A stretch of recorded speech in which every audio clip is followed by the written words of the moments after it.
particularly with the polystyrene. Now then, let me add my welcome. My name's Warwick, for any of those who don't know me. I'm one of the pastors here. Kids, there are still colouring sheets at the back. There's a few, so if you've done one, you can go and grab another one and start filling that one in. But now then, question for you. 92 sleeps.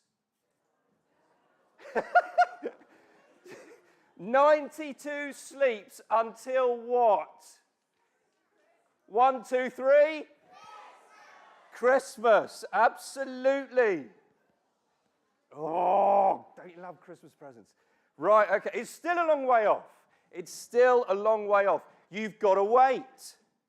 But the closer it gets, when you start seeing the decorations in the shops, and there's Christmas TV ads on, and maybe you're starting to do your Christmas play at school, it starts to get closer and closer. It gets more and more exciting, and the harder it gets to wait. But you've got to wait. Oh, it can be so hard waiting for something special. In today's Bible story, Abram was waiting for something really special. God had made him some amazing promises. He'd promised him a place to live in the land of Canaan. He'd promised him children. He was going to make a great nation out of him. Amazing promises, but nothing had happened. Nothing had changed. When was God going to keep his promises? It seemed to be taking forever. Now, these were difficult promises to keep. There were people already living in the land of Canaan, and Abram and Sarai were childless. Very sad, very painful for them, and perhaps for some of us here too. So God's promises seem very hard to believe. Were they true? Were they true? Sometimes things seem so hard to believe, don't they? Let me give you a little example. Take a look at this. There we go. What's that? A polar bear. Is a polar bear's skin white or black? Hands up if you think it's white. Oh, very good. Hands up if you think it's black. It is, it's black. It is black. They have clear hair which reflects the light, making them look white, but their skin is black. It's hard to believe. Okay, next one. Right, that is a flea. Okay? If a flea was the size of a human being, how high could it jump? All right? I'll give you a clue. It can jump 80 times its height. All right? So if a flea was the size of a human being, it could jump 480 feet. That's pretty high. That is pretty high. Okay, last one. Look at that. Did you know that apples are square? Well, apparently some of them are in Korea. They grow them in plastic molds like that to take on the shape. Some things seem so hard to believe, but they are true. Just like God's promises to Abraham, they are true, they are secure, as we've been thinking about. But for now, God's promises hadn't happened. Abraham was struggling to believe. Look at verse 2. These are the first words Abraham speaks to God. What does he say? He says, "Sovereign Lord, what can you give me? I still don't have any children. So a servant is going to be my heir." He's basically saying, God, I am struggling to believe that your promises are true, because you haven't done what you said. I am struggling to trust you. The Bible's very honest, isn't it? Very honest. Now, he's not ranting at raving at God. He's not throwing a hissy fit. He respects God, and he brings his struggles and his questions to him, which I think is a sign of faith. He's still depending on God. He wants those promises. It's a wonderful reminder that we can be honest with God, that respectfully we can bring him our struggles. We can tell him our struggles and our questions, knowing that he cares. knowing that he has the power to help, that he always keeps his promises, and we can bring our struggles to him. So Abraham was finding it hard to believe, and so God reassured him. We all need reassurance when we are waiting for something good that we have been promised, don't we? So in our house, on a Friday, we have Pizza Friday, all right? And sometimes we order pizza from Domino's or from Papa John's. And you order your pizza online, and then you wait. Don't you? You wait, and you wait, and you start to get hangry, don't you? Okay? But Domino's and Papa John's give you little reassurances to keep you going. Online, don't they? So they say things like, we're making your pizza. It's in the oven. We're cutting it. How long does it take to cut a pizza? We're cutting it. It's on its way. Yes. And then you wait for another half an hour. Anyway, those little things, those little reassurances help you keep waiting. You're reassured that you're going to get what you have been promised. Now, likewise, God gave Abram reassurances. First, God gave him his word. So Abraham's just said to God how he's struggling to believe. And verse 4, what do we read? We read, then the word of the Lord came to him. This man will not be your heir, but a son whose your own flesh and blood will be your heir. And then he repeats the promise. God spoke to Abram, and he repeated his promise to strengthen him. He kept saying the word of promise to reassure him. Now we have God's word. We have God's promises in the Bible. So when we are doubting, we can read those. We can read God's promises again, and we can see how through history he has kept his word, how he has kept his promises. Just reading those can strengthen us. So we need to hear God's word again and again to reassure us and strengthen our faith. That's not the only way that God reassured Abraham. Secondly, God gave him a picture. He gave him a visual aid. Because pictures are powerful, aren't they? They capture your imagination. So, for example, look at this. There we go. That's a recipe. It's a bit dull, isn't it? Anybody know what that recipe's for? What was that? Chocolate cake. Let's click on. Oh! Now that's much better, isn't it, when you see a picture like that? That's far more exciting. Yummo! All right? Now, likewise, God gives Abram a picture to get hold of his imagination, to reassure him that God will keep his promise. Verse 5, what's that picture of? What's the picture of? Somebody tell me. Not cake. Yeah, Rebecca. The sky and the stars, that's right. He points into the stars. Verse 5, Abraham, look up at the sky and count the stars. If indeed you can count them, so shall your descendants be. God says, look up at the sky. Look at the stars. See my power. If I made all of them, I can make as many children. Trust me. My promises are true. So God gave Abram a picture, not to make his promises more sure, but to make Abraham more sure of his promises, as one commentator puts it. And Jesus has given us a picture to help us believe in him, to be more sure of God's promises. Okay? He gives us the bread and wine. In the Lord's Supper, the bread, the picture of Jesus' body broken for us. The wine, his blood poured out for us. It's a picture of what Jesus did for us on the cross to make us God's forgiven friends. And it strengthens our trust because it reminds us that if he gave his life for us, then he will go to any length to help us and sustain us.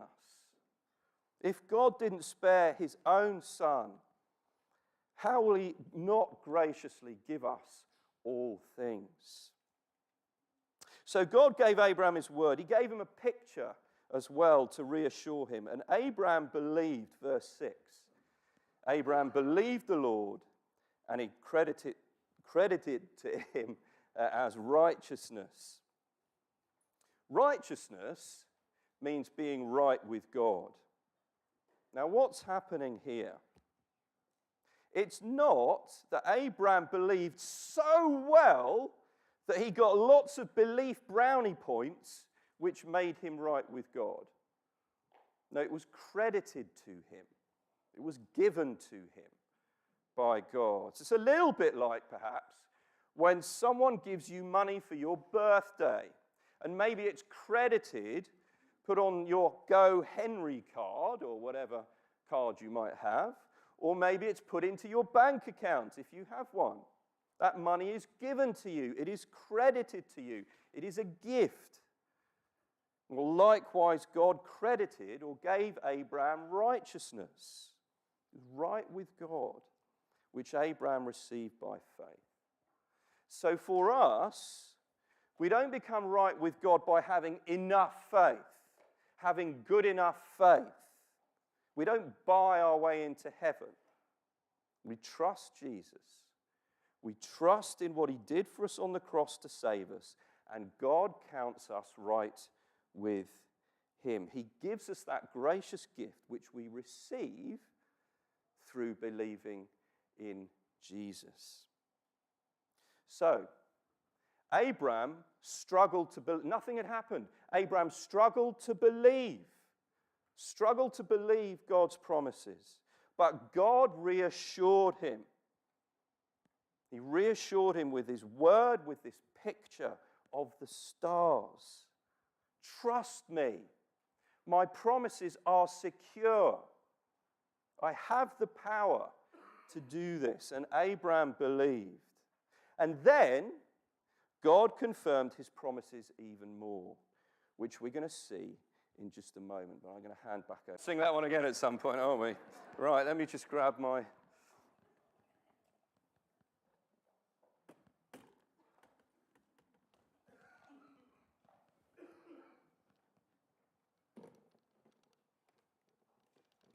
There we go.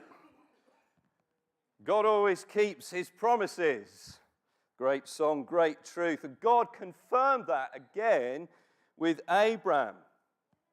Verse 7, God says, I'm going to give you this land. And verse 8, Abram says, how do I know? How can I be sure? This model of faith, well, his faith wobbles again, doesn't it? He looks at the stars, he believes, but then his trust wobbles again, which I don't know about you, but I find comforting because I know how wobbly my faith can be. So God reassured Abram, this time by making a covenant. Now, a covenant, that is a big word, isn't it? Okay? A covenant is an agreement between God and his people. It's an agreement between God and his people where God makes promises and he expects certain behavior from his people. Now, in those days, the way that you would make this agreement, certainly between human parties when they made an agreement, is they would get some expensive animals, all right, and they would cut them in half, and then they would walk between the two halves to show that they're making an agreement. The animals in half were like a picture of what would happen to someone who broke the agreement. All right, so when you walked between the two halves, you were effectively saying, do to me what you did to this animal if I break my word. So that's what's going on, all right? That's what they did in those days. to show their commitment to this agreement. Now, have a look at verse 9. Have a look at verse 9. What animals did God tell Abram to get? Hands up. Somebody tell me an animal. Yes. Give me an animal. A ram. Yep, great. So there was a ram. Okay, 2 more. Yep, at the back. Pigeons. Yeah, okay. And yep. Yep. A dove. Yep. What else? Yep. What was that? Sorry. A heifer. Yeah. A cow. Yep. Absolutely. And one. Yep. Rebecca. And a goat. Yes. So we had a heifer, a goat, a ram, a dove, and a pigeon. We're not going to worry about the pigeons at the moment because they stayed in one piece. Now, who's good with scissors? I need 3 people. Okay. So go. Right. You can come up. You can come up. And you can come up. Yes, come on up. Right. Now then. Okay. We don't need those. Right. Okay. Now stand and face the lovely people. Stand and face the lovely people. That's it. Right. Now you've all used scissors. Yes? You know how to use scissors. Right. You know how to use scissors. Okay. Right. I'm going to give you a picture. Right. You just hang on to this for the moment. Right. Hold that up. There you go. So that's a goat. There's your ram. And what's that? You've got the cow. You've got the heifer. Right. Okay, so we've got the 3 animals. Now, what I want you to do is take a pair of scissors. There's a pair of scissors. And I just want you to cut the page in half, all right? So you're going to cut the animal in half. Okay, so just cut it up the middle. Just cut it up the middle. That's it. Okay. Right. That's it. That's it. Okay, have you done yours? Right, if you come over here to me. Right. Okay. Hang on to that. Hang on to that. Okay. Now, what I want you to do, or you may not be able to reach. Can you reach up here? So what I want you to do, if you stick the other half there, can you reach that? Yeah, that's good job. Good job. Right. Okay. So there we go. Right. Now, have you got your 2 halves? Okay. Right. So if I put some sellotape on that. On that. Right. You hold that. Okay, and then, okay, now you need to go, right, if you come over here, okay, right, if you stick your bit there, that's it, excellent, and then you can stick this bit there, okay, great, right, now let's get you some sellotape, okay, there we go, okay, right, so you come across here. That's it. Come around here. Come around. Okay, you go around there. Okay. Now, if you stick your head, stick that there. Yeah. And then stick the other half over here. Over here. Over here. Marvelous. Right. Fantastic. Round of applause. Go and take seats.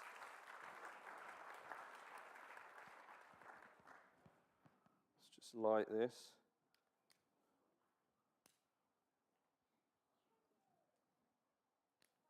There we go. Okay. So, God made a covenant with Abram. Abram got the animals ready. All right? And then verse 12, what did Abram do? Somebody shout, somebody tell me. What did he do? He fell asleep. He fell asleep. He's just catching some Z's. All right? So he's not doing very much. Then, okay, when God makes the covenant, there is another twist. All right? There is another twist. Verse 17, what passed between the animal pieces? What passed between the animal pieces? Christopher? A brazier, yeah, what else? A brazier and a flaming torch, all right? They symbolized God's presence. You'll just have to imagine this is So there's a picture of them, sort of a brazier, like a fire pot, and a blazing torch. That symbolizes God's presence, all right? So you'll just have to imagine this candle is that. What is missing? What is missing from that agreement? Who is missing from that agreement? Yes. Very good. Abram. Only God passes through the animal halves. Abram's asleep. So God does everything. Abram does nothing. God's the one who goes through, not Abraham. So, as I say, imagine that's the brazier and the fire pot. God passes through the animal pieces, and as he does, so he makes this covenant with Abram. All right? He makes this covenant with Abram, confirming his promise on pain of death to give the land to Abram's descendants. So how could Abram be sure that God was going to keep his promise? Because God made an agreement with him. He said, if I don't keep my word, I'll take the curse and I will die. God made that commitment, that one-way agreement to Abram. Abram did nothing. He was asleep. He just received that promise, that agreement. He received it by faith. Now, what does that mean that God would die if the agreement was broken? What does that mean? Well, I think when we come to Jesus, we find the answer. Because as Julie reminded us, God has never broken his promises to us. But we do with him. We don't treat him or others as we should. But Jesus loves us so much that he was prepared to take our punishment, to bear our curse, and to die in our place. He paid the price at the cross to keep his covenant. He paid the price for us so that we can be forgiven, so that we can be welcomed into God's family, and so we can have a place in his perfect new world one day. So that smoking fire pot and that blazing torch that passed between the pieces in Genesis 15, symbolizing God's presence, making that agreement, making that promise, ultimately points to Jesus, the light of the world, who would suffer for us so that we can be right with God. He took the curse for us so that we can be right with God and we can be part of these wonderful promises that God made to Abraham that have been fulfilled in Jesus, that we, like Abraham, receive by faith. So what does all this mean for us? Well, as we've said, God's made us some amazing promises, being part of God's family, being part of a great number of people, and a perfect new heavenly home to look forward to one day where we will live with God forever. But it can be hard to believe. It can be hard to trust God at times, especially when we don't see it yet. You know, under half the population of this country now describe themselves as Christian. And probably not many of our friends at school or at work are Christians. And we can feel quite on our own. It doesn't feel like we're part of a huge number of people, as many as the stars in the sky. Maybe we find it really hard to believe that we are God's children. We keep making the same mistakes again and again, and we feel so guilty. Will God forgive me again and again?